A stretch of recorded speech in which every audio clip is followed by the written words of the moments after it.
how should you position yourself for the last hour? And of course, what are the calls for Monday now, BTSC time? Sudarshan and Mitesh with us. Sudarshan, it's a tough one. What do you do in a market like this for Monday, of course? Is there a call on the index first? And what about individual stocks? Yeah, there is no call on the index. This narrow range, Anuj, this must be the narrowest in weeks altogether. It's difficult to say which way it will break out. S&P futures are down 25 points. Our markets are giving a sense of bullishness. So there's some confusion for the index. Stay away. Take a trade on Monday morning, almost certainly. But for stocks, there are buying opportunities. Voltas is a buy. That stock was in a consolidation. It's broken out today. So irrespective of some movement in the index, over the next few days, Voltas should make money. And so is Canara Bank. I'm not keen on PSU banks, but slowly some PSU banks are becoming bullish and Canara Bank is leading that pack. So two BT ideas, buy today ideas, Voltas and Canara Bank. Okay, Voltas and Canara Bank. Mitesh, what about you? What would your buy ideas? I assume there are buy ideas. What would it be? I've added one sell, Sonia. Okay, I think, it's go been ahead. the last few days of all buy calls. So STBT on Aurobindo Pharma with a very tight stop. Keep a stop at 727. Look for a 710, 707 kind of a target. And C8 is a BTST with a stop at 1303 for targets of 1335. Okay. By the way, Infosys has seen a bit of a decline. That was one stock, like we spotted in the morning as well, had a good gap and then just continued to build on and on. Now, if you see the last 5 minutes, there is some profit taking on even Infosys, and that's led to the market also once again slipping back into the red on the Nifty, that is. So that's seeing a bit of a decline right now. Let's see which are the other stocks where there is a bit of a move.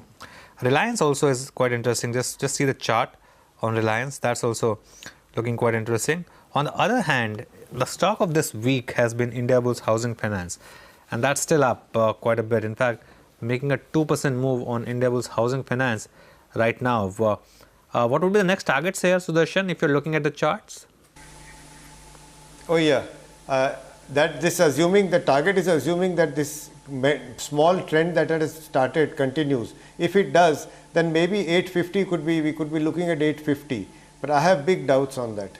Okay, Neeraj, your thoughts on stock like Indiabulls Housing?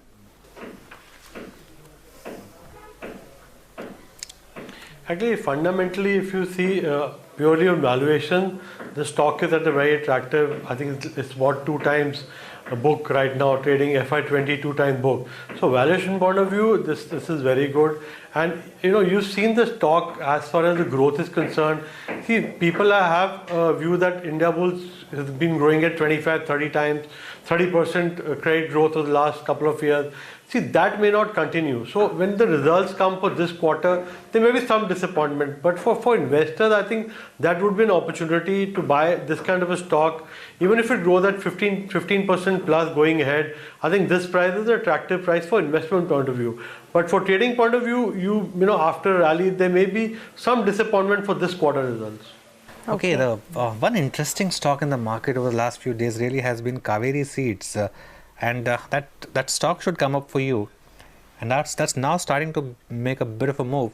Now that's Kaveri Seeds in spot. That's 605 rupees is what you have on Kaveri Seeds in spot. If you pull out the stock price in futures, you will see that there's quite a bit of discount which is there. About 30 rupee discount is there on the futures, and interesting because today that discounts got trimmed a bit. So perhaps there's a bit of short covering that's taking place on Kaveri Seeds. That's interesting now because that stock is making a bit of a move, and if you can just pull out the futures plate, there you can see it. 30-point discount with no corporate action is quite interesting, and quite a bit of open interest jump as well on that one. Actually, we did speak to the management earlier. They came on Bazaar this morning, and they did tell us that growth is expected to be quite good in the second half of the year because they're expecting the paddy crop to do well. So fundamentally, perhaps things could improve, but that doesn't explain that sudden rise that we've seen just in the last 5-10 minutes or so. Exactly. Neeraj, any thoughts on this one?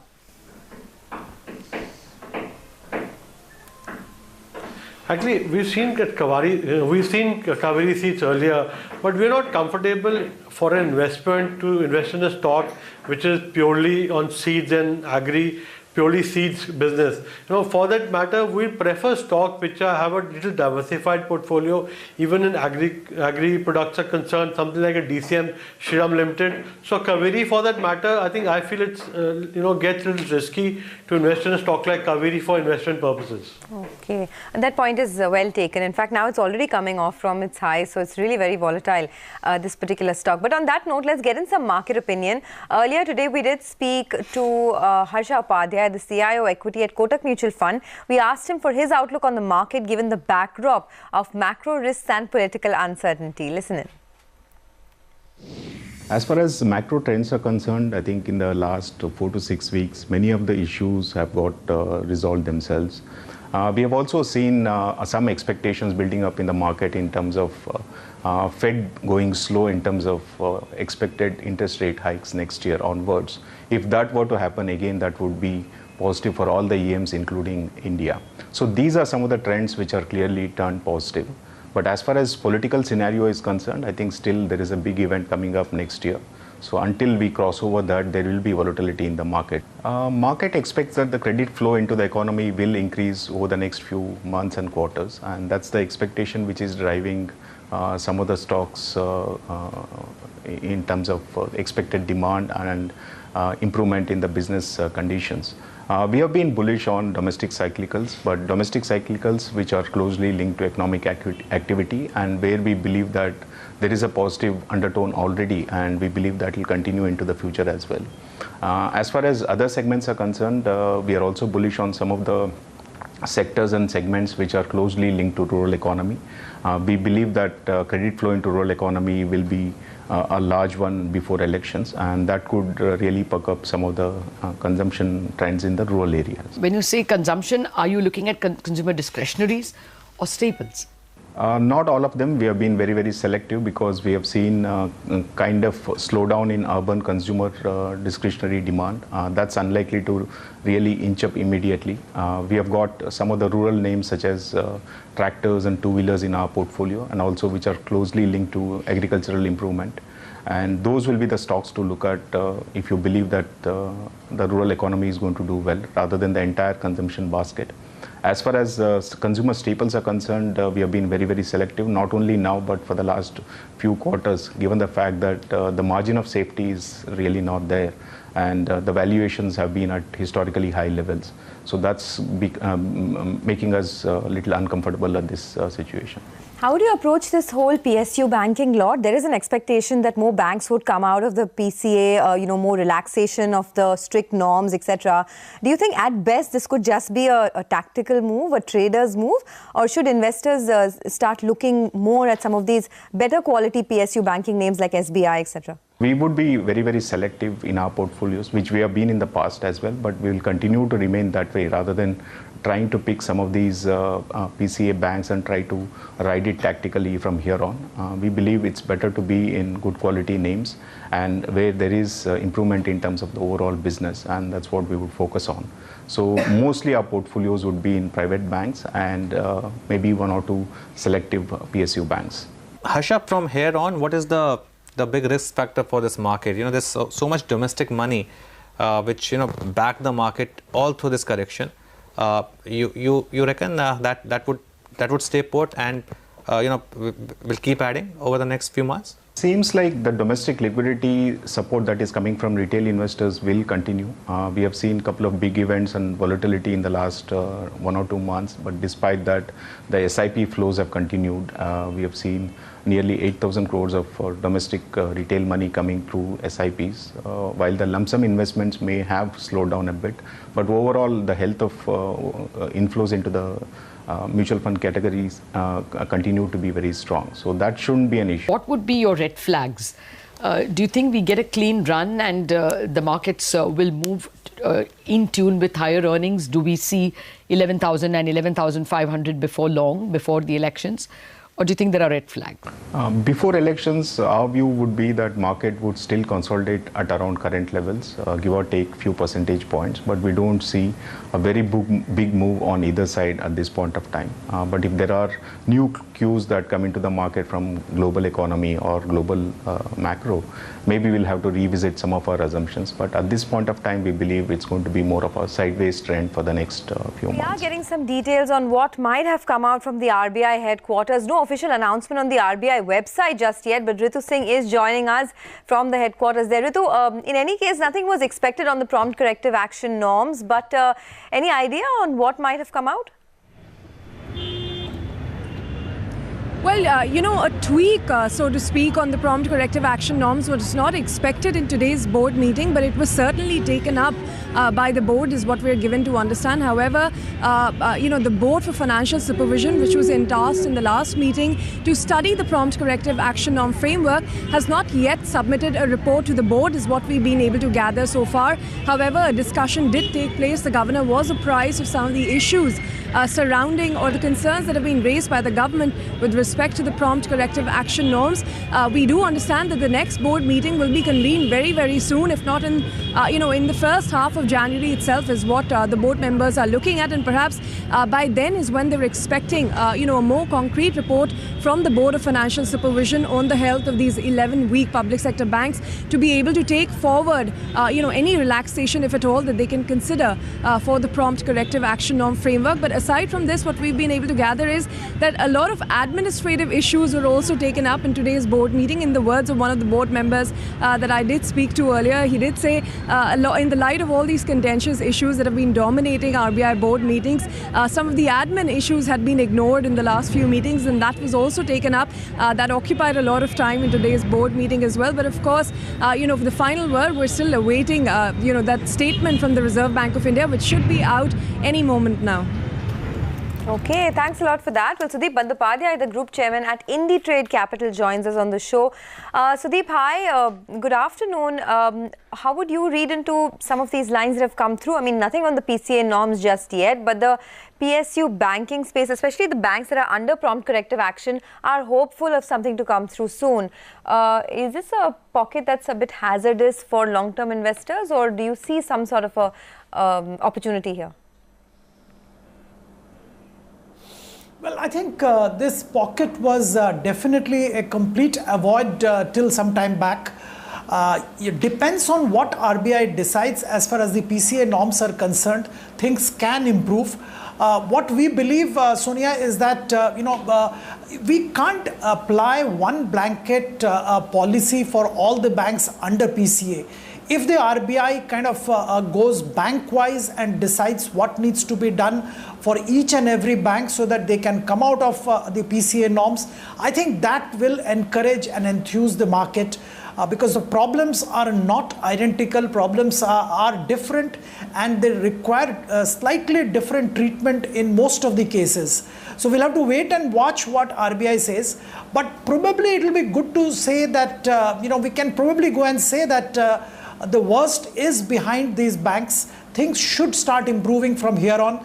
All said and done, the NCLT process with its all glitches and issues has started working and started giving the lenders back something which was not happening till recently. So there is hope as far as these banks are concerned going forward.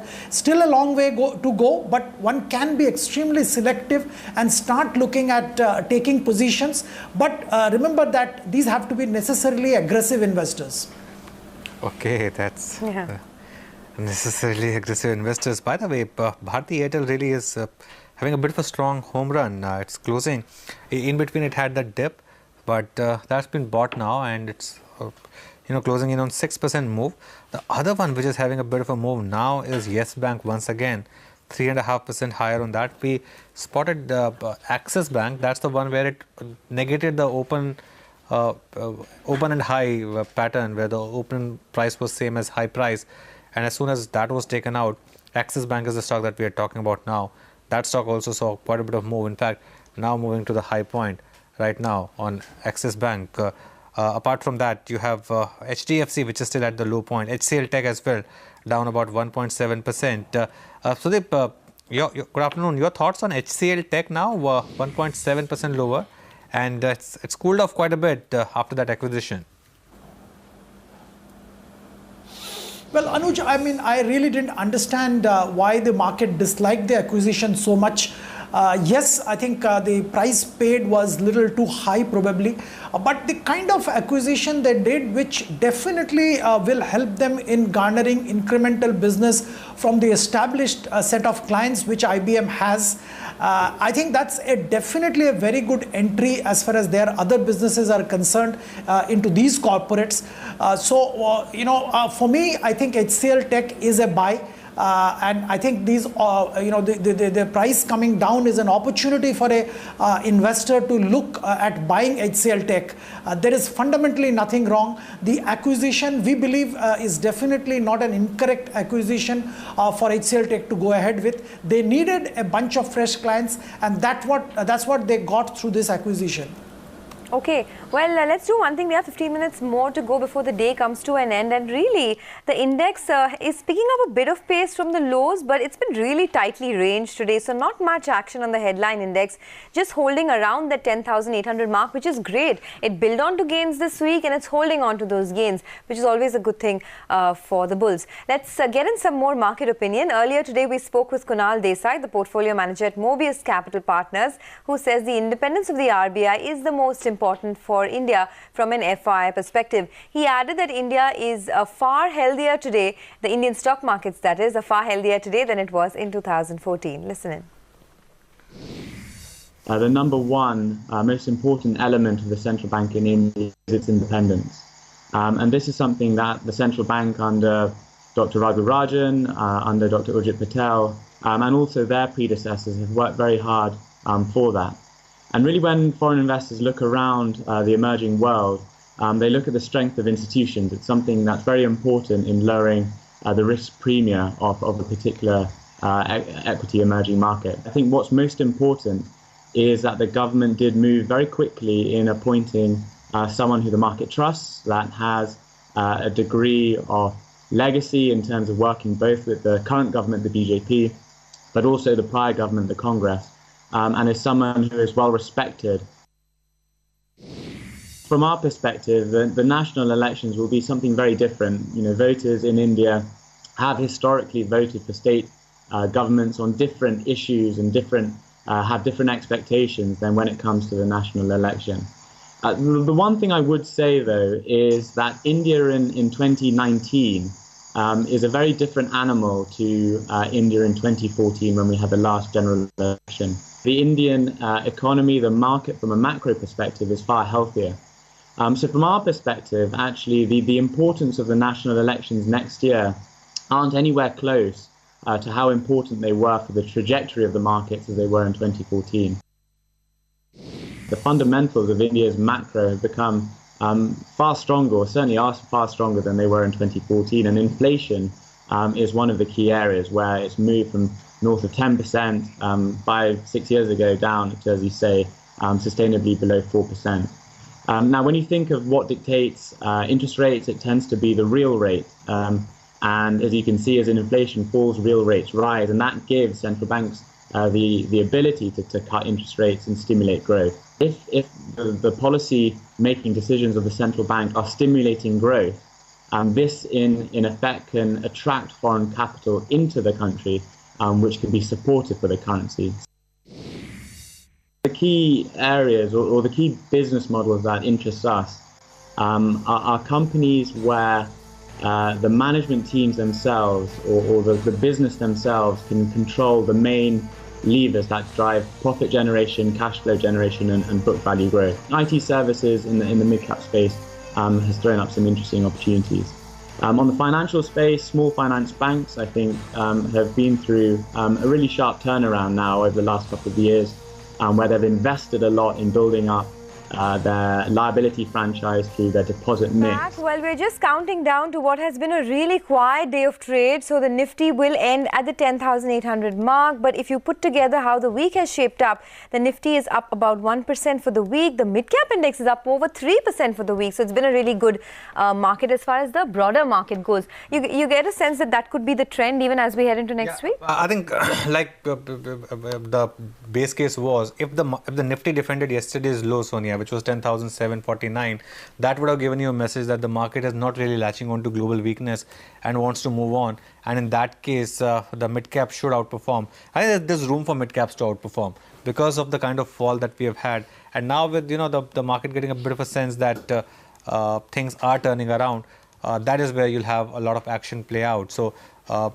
next week is going to be crucial for mid caps. My sense is that if you don't break 10,750, next week is going to be another week of mid cap outperformance. Okay, another week of mid cap outperformance. Well, I think the bulls wouldn't mind that at all. But as we head into the last 10 minutes of trade, we're also awaiting a statement from the RBI and what took place at that board meeting. Lata joins in now to tell us more about that. Lata, should we not expect anything on the PCA norms at all? No, none at all. It was, as a board member said, net practice and not the real game today. So there were only presentations and presentations on a whole slew of issues. Actually, these are pending presentations from the previous board meeting. So the new governor as well as the board were apprised on several issues like the liquidity issue, the RBI capital issue, the NBFC issue. Presentations were made on many of these things. And on the prompt corrective action, it was the Board of Financial Supervision that was supposed to. And as I had indicated in the morning, the board had met on December 6th and had only looked at data. It had not come to any conclusion. So since the board had not made any recommendations, the central RBI board also could not proceed on anything. Now, the entire thing looks like will be postponed to the next board meeting. But you must remember one thing. It is not necessary for the governor to come to the board at all. Things can be decided without a board meeting, through emails, and you could get a decision on any of this even before the board meeting.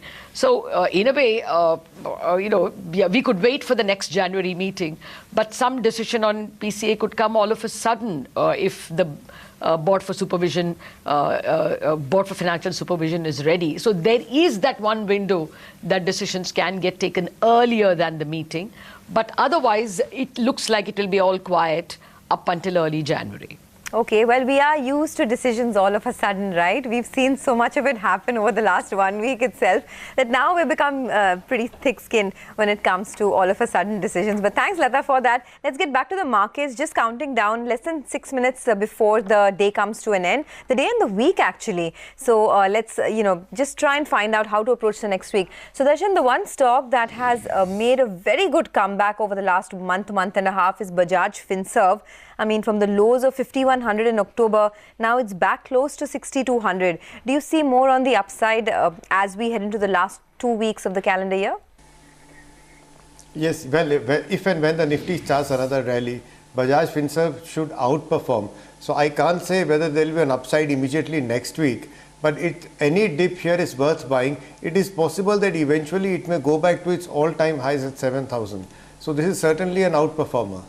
Okay, Sudeep, comment on that. I mean, if it does go back to its all-time highs, then the lows that it fell to in October would have been the best buying opportunity for long-term investors.